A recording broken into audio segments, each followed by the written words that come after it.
Ainda dentro do exame de condução nervosa, o segundo item, ou a segunda etapa desta avaliação, consiste na avaliação dos dermátomos, que nada mais são do que os territórios cutâneos que são inervados por uma mesma raiz nervosa. Para avaliá-los, nós estimularemos esses dermátomos, que são os territórios da pele distribuídos em diferentes partes do corpo, de maneira a perceber se o paciente tem uma ótima sensação desejada para aquele estímulo. Os estímulos que podem ser feitos são estímulos que são táteis. Para isso, a gente pode utilizar a extremidade do pincel de um martelo de reflexos, ou estímulos que são nociceptivos, que para isso poderemos utilizar as extremidades pontiagudas do mesmo martelo de reflexos. A avaliação dos dermátomos requer do examinador conhecimento acerca da correta localização desses territórios cutâneos nos membros superiores, membros inferiores e demais regiões do corpo. Ao avaliar os dermátomos entre C5 e T1, nós deveremos estimular os seguintes territórios. Ao avaliarmos o dermátomo de C5, deveremos estimular a face lateral do braço. Dermátomo de C6, a face lateral do antebraço. Dermátomo de C7, a face palmar do dedo médio. Dermátomo de C8, a face medial do antebraço. E dermátomo de T1, a face medial do braço. Para realizar esta avaliação, o examinador deve provocar estímulos táteis, térmicos e ou dolorosos nos dermátomos de um membro, comparando a mesma resposta sensorial obtida com o estímulo do mesmo dermátomo do membro contralateral. Havendo alteração na sensibilidade, isto será indicativo de que pode haver uma disfunção neural associada a uma das raízes avaliadas por meio desses dermátomos. A posição do braço do paciente deve estar de tal maneira que isso permita o acesso a esses dermátomos um a um. O processo de estímulo, de produzir o estímulo sobre cada um desses territórios, deve ser feito seguidamente, dermátomo por dermátomo, sempre comparando um estímulo sensorial, uma percepção sensorial, com a do dermátomo contralateral, para perceber se existe diferença entre a sensibilidade de um mesmo dermátomo entre os dois membros superiores. Desta maneira, utilizando a extremidade em pincel de um martelo de reflexos, a gente pode produzir estímulos táteis, lembrando da disposição dos dermátomos de C5, e eu vou sempre perguntar se esse estímulo vai produzir uma mesma resposta sensorial entre os dois dermátomos, comparativamente. E aí, sempre eu vou perguntar ao paciente: sente nesse estímulo do mesmo jeito que sente nesse? E, a partir dessa resposta, eu vou tomando nota de cada alteração sensorial em cada dermátomo, em cada segmento neurológico que eu estou avaliando. Em se tratando de C6, eu vou estimular a face lateral do antebraço, do lado direito e do lado esquerdo, e pergunto se esse estímulo sensorial do lado direito foi igual ao estímulo sensorial do lado esquerdo. O mesmo eu faço para C7, faço o estímulo sensorial no trajeto que seria inervado por C7 à direita, e o mesmo eu faço do lado esquerdo e pergunto se a resposta para esse estímulo é igual, sente do mesmo jeito esse estímulo quando eu faço do outro lado. O mesmo eu faço para a face medial do antebraço, estimulando o dermátomo de C8, e busco a mesma percepção sensorial do lado contralateral. Seguindo para o nível de T1, eu estimulo a face medial do braço à direita e pergunto se essa percepção sensorial é igual àquela do estímulo que eu faço do lado contralateral. Se houver alguma diferença, alguma divergência entre as sensibilidades nos estímulos dos dermátomos, isso seria indicativo de alguma disfunção em um desses níveis que são testados. A distribuição dos dermátomos entre L1 e S1 nos membros inferiores descrevem a seguinte localização. Entre L1 e L3, os dermátomos eles são paralelos à orientação do ligamento inguinal. Então, no terço proximal da coxa, o território cutâneo ali localizado é inervado pela raiz de L1. L2 estará no terço médio da coxa, enquanto que L3 estará no terço distal da coxa, também em diagonal. L4 será um território muito mais extenso aí na face anteromedial da coxa e da perna, seguindo o joelho e face anteromedial da perna. L5 vai estar associado ao território dorsal relacionado aos 5 pododáctilos, enquanto que S1 é o território da borda lateral do pé.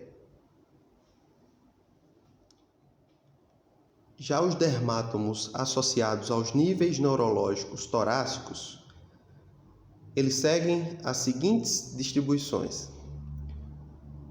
O dermátomo de T4 está localizado na linha horizontal do território cutâneo entre os mamilos.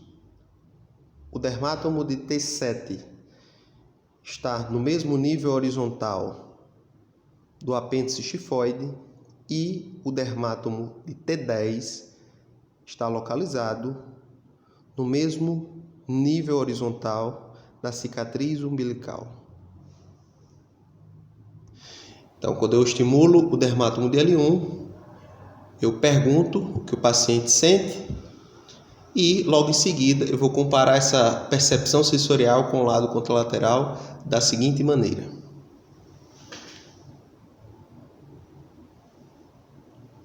Como foi a sensação? Maior ou menor aqui desse lado? Menor. Como foi a sensação? Sentiu? Senti. Maior ou menor do outro lado? Igual.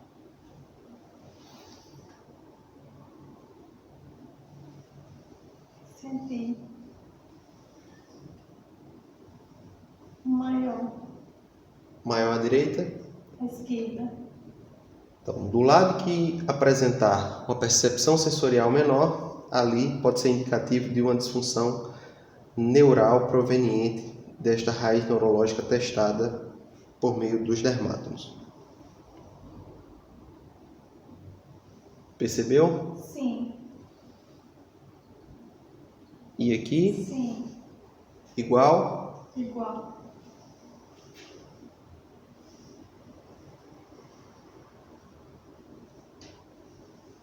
Percebeu? Sim. Sim.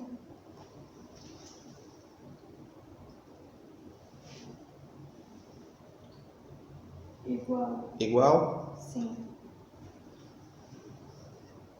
Outra forma de avaliarmos seria quantificar essa percepção numa escala de 0 a 10. Então, o estímulo que eu faço de um lado, eu devo comparar numericamente, quantitativamente, com o lado contralateral. Por exemplo, se essa percepção sensorial é 10, quanto é essa?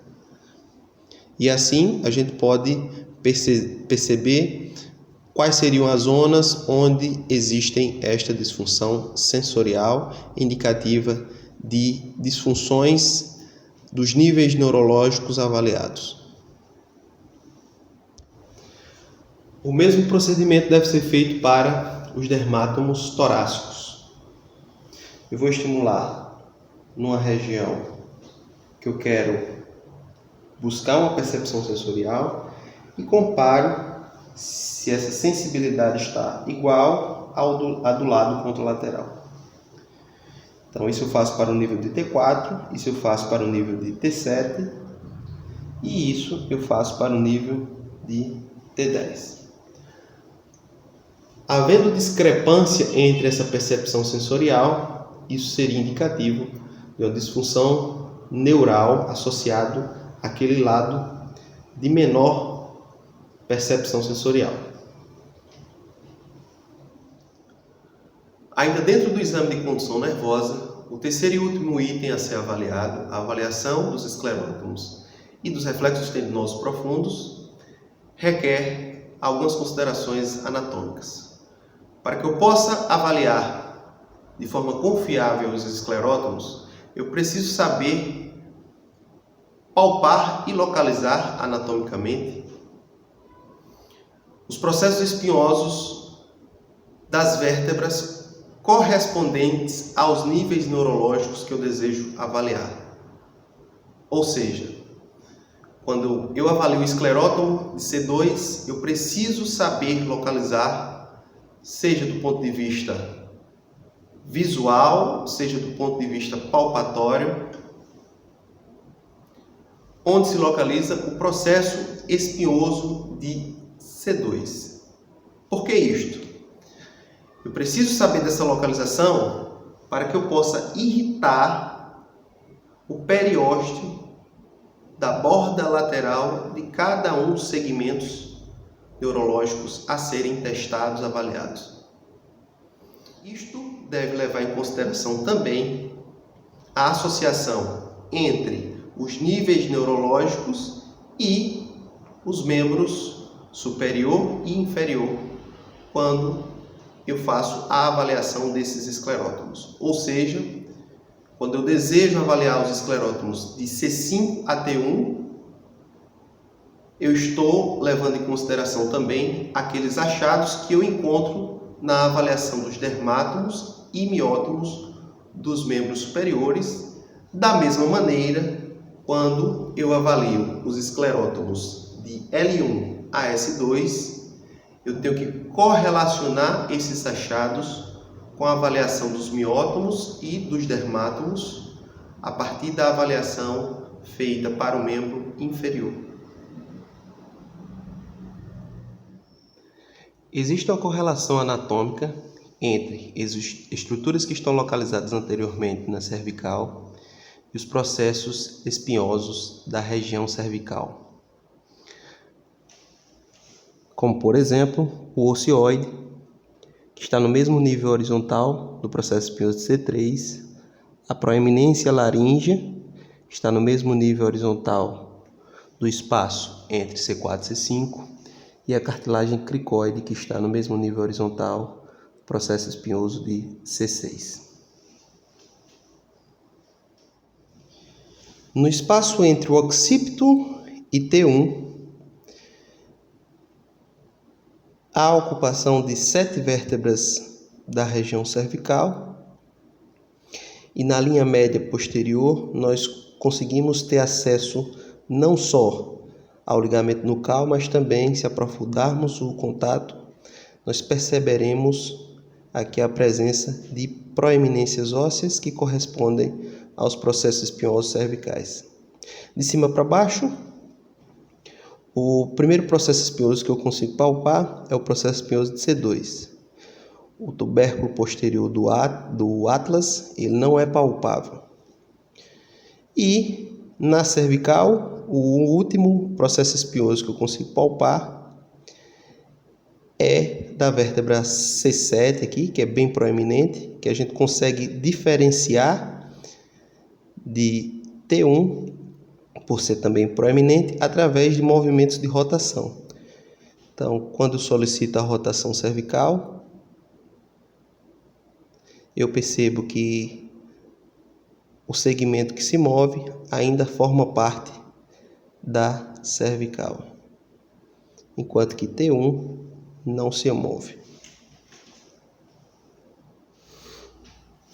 Ao avaliar os esclerótomos de C2 a T1, o examinador deve provocar uma irritação na borda lateral do processo espinhoso e comparar a percepção sensorial experimentada pelo paciente com a mesma provocação na borda contralateral.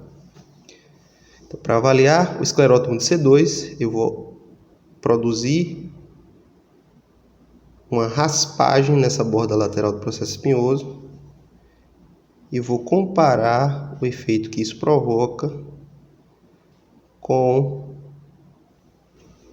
o do mesmo movimento na borda oposta. Isso eu vou prosseguir com o nível de C3. Eu vou produzir um efeito de irritação nessa borda do processo espinhoso e vou comparar isso com o do lado oposto. Para o nível de C6, eu continuo fazendo o mesmo estímulo e vou sempre perguntando ao paciente se essa sensação é igual dos dois lados. Para o nível de C7 também. E para o nível de T1. Eu preciso produzir essa raspagem na borda lateral de cada processo espinhoso. Nesse espaço aqui, esse pequeno espaço que seria ocupado por C4 e C5, a gente não consegue distinguir de forma precisa o que seria um, o que seria outro processo espinhoso, por se tratar do ápice da concavidade. Mas nesse espaço, sabendo que não há possibilidade de distinção, a gente pode também produzir esse efeito para buscar uma percepção sensorial alterada em uma das bordas dos processos espinhosos.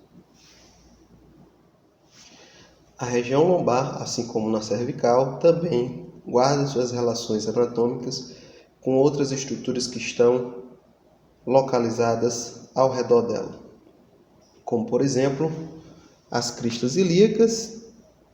Elas estão no mesmo nível horizontal do espaço intervertebral entre L4 e L5. O antebraço, quando posicionado no dorso, com a flexão do cotovelo a 90 graus, também carrega uma estreita relação com a transição entre torácica e lombar. Então, para avaliarmos os esclerótomos também na região lombar e sacral, nós faremos os mesmos estímulos que fizemos para a região cervical. Nós deveremos irritar com a raspagem a borda lateral dos processos espinhosos e perceber o que isso provoca no paciente. Se existe alguma alteração entre os dois lados, em cada segmento neurológico, e assim investigaremos os esclerótomos até o nível de S2. Para avaliar os reflexos tendinosos profundos, o examinador precisa utilizar um martelo de reflexos para golpear os tendões e provocar o reflexo desejado. Em casos de hiporreflexia ou arreflexia, esses sinais serão indicativos de possível disfunção neural do nível neurológico que está sendo investigado. Os principais reflexos são bicipital, que tem relação com os níveis neurológicos de C5 e C6, ou tricipital, que tem relação com o nível neurológico de C7, e no quadrante inferior, o reflexo patelar, onde vamos percutir o tendão patelar, que tem relação com os níveis neurológicos de L1 e L2, e o reflexo aquileu, ou seja, vamos percutir o tendão de Aquiles para desencadear uma resposta reflexa.